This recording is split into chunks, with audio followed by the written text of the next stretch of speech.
It was quite a pitch. Investors were told that they could make more money and help at-risk adults, but now their money for a sober living facility in Phoenix is gone. And they hope the Attorney General's office will give them some justice. The I-Team's Craig Harris has our story.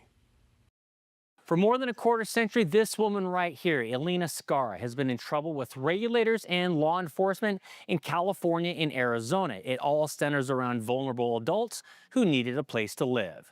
It was 1999. Bill Clinton was president, and the Press Enterprise newspaper in Riverside, California, had an investigation into board and care home abuses of the elderly. They found Elena Scara and another family member were accused of misappropriating nearly $31,000 from a client. The license to operate revoked.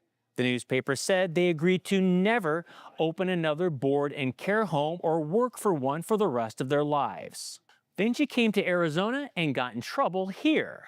Court records show in March 2008, she was convicted of taking a check from a client who had moved into Scara's group home. Court records said she paid herself $6,000 because she was desperate for money.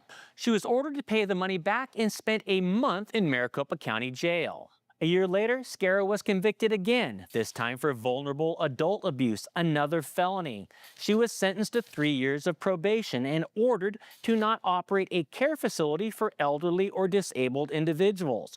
Fast forward to 2020. Scara began looking for investors for healthcare facilities in the Phoenix neighborhood near East Meadowbrook and West Country Gables Drives. Daryl Kutner of Florida told us he invested $170,000 for a sober living home and methadone clinic that never materialized. It would be a charitable situation, and she had explained that there was clinics that were going to pay for these people's housing.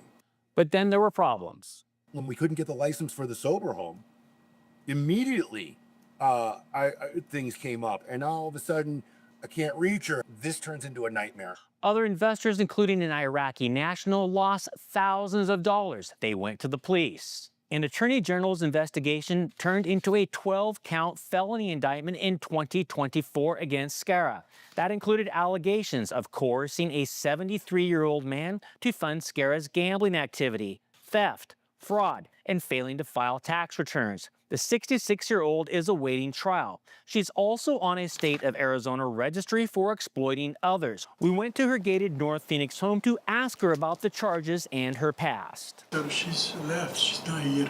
Elena's not here? The Attorney General's office declined to comment for this story, but records show a plea bargain offer has been made. She would spend 2.5 years behind bars and pay nearly $300,000 in restitution. If no deal is made, they go to trial on December 1st. With photojournalist Chris Latella, I'm Craig Harris, 12 News. Craig, thanks.